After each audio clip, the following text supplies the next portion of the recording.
Welcome back to our breast cancer awareness show. Breast cancer, unfortunately, one of the most common cancers among women in the United States. Millions of women are surviving the disease thanks in part to early detection and improvements with treatment. And we are so happy to have one of the survivors here from Atlanta with us, Beth Goodman. Thank you so much for being here. Okay, I have to put on some pink. Yes. Pink power. P for positivity, too? Absolutely. All right, here we go. So tell us your story. It's actually pretty amazing, the fact that you're sitting with us today. It is absolutely beyond amazing. I been breast health conscious since the 11th grade when I first detected a lump, and went to the doctor in my right breast and the lump was benign. Then in 2000, 2002, 2004, I had lumpectomies in my left breast, and then the cancer was discovered in 2007. My goodness, what a long journey. 11th grade seems so young to have to even deal with a benign tumor. Absolutely, but it all goes to say that we have to be breast health conscious because we are women, we are females. We should always know what's happening with our girls. And the girls let you know what's going on. And you're not talking about the girlfriends out there. She's talking about our girls. The girls, absolutely. Okay, so you get diagnosed, and take me back to that day where I'm assuming you got a phone call or sat with your doctor and heard the news. Actually, it was in the office. He'd been my breast surgeon for years and came into the office. Normally we had very jovial conversation and jokes and sort of thing, and it was very serious this time. And it was in a room I had never seen before, as I didn't even know it existed.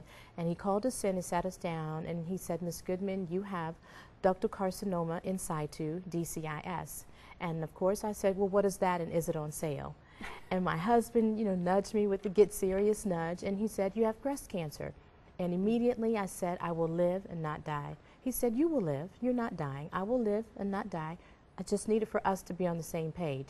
Now, let's move forward with removing the cancer from my body." And it was at that time he shared with us what our options were, and that was a mastectomy with reconstruction, tram flap. And from that point on, we never looked back. Once the surgery took place, and I had my 68 and my 07 upgrade. I love how you're so happy about talking about this. Life is great. You're right. Okay, so after you got your upgrade, you said, you know what, I have to continue my good health by exercising and living a life that people would be empowered about. Absolutely. After the reconstruction, we actually had to go through chemo.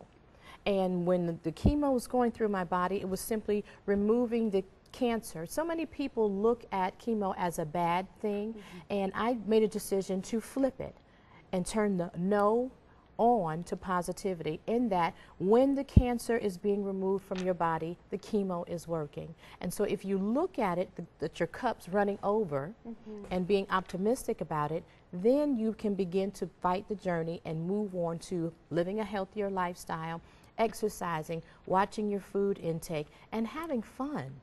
And living some shade of pink every single day. You know, it's funny that you say that, because obviously in the month of October, we wear the pink, we go to the walks.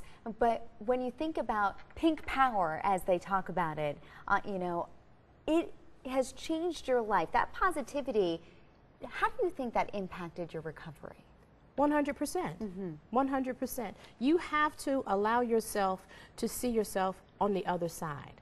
On the other side of what you're going through. If we spend too much time in the moment consumes us, as opposed to seeing, I'm seeing myself victorious, I'm seeing myself cancer-free, I'm seeing myself soon to be able to celebrate 7 years cancer-free, all as a direct result of the American Cancer Society and tamoxifen, which is why we're here today, to talk about the monies that are raised with Making Strides Against Breast Cancer and how they have contributed to our further existence, our longevity, our opportunity to live in a higher percentage rate of being a survivor. And that is why so many people go to the Making Strides breast cancer walk, because because it hits so many people. Here in Georgia, 7,000 people will get breast cancer this year alone. Yes. And unfortunately, more than 1,000 people would die from breast cancer. Right. So for the people who are watching, not only who are dealing with breast cancer right now, but maybe you have a family member who's battling the disease, a best friend who's battling the disease,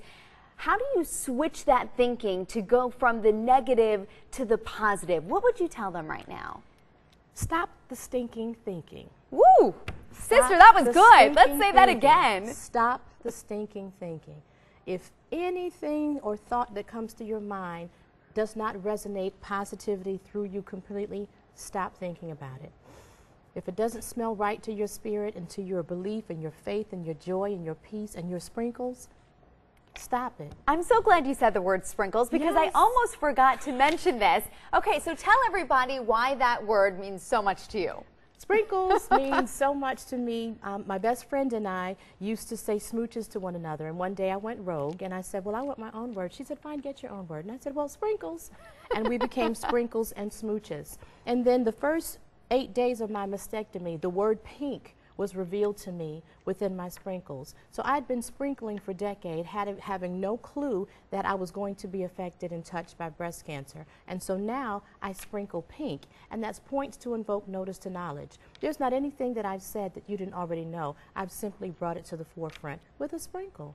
I love that. And so sprinkles are terms of endearment. It's peace, it's joy, it's happiness. Sprinkles is if your girlfriend or guy friend has on the wrong outfit, it's sprinkles. Sprinkle some positivity. Yes, absolutely. And so I live.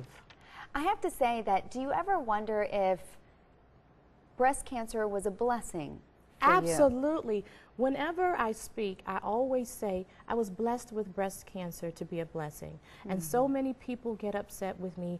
Oh gosh, that's such a bad thing to say. No, it isn't. Because if I hadn't been blessed with it, I wouldn't be able to sit here and share with those that are watching that death sentence doesn't always associate with breast cancer.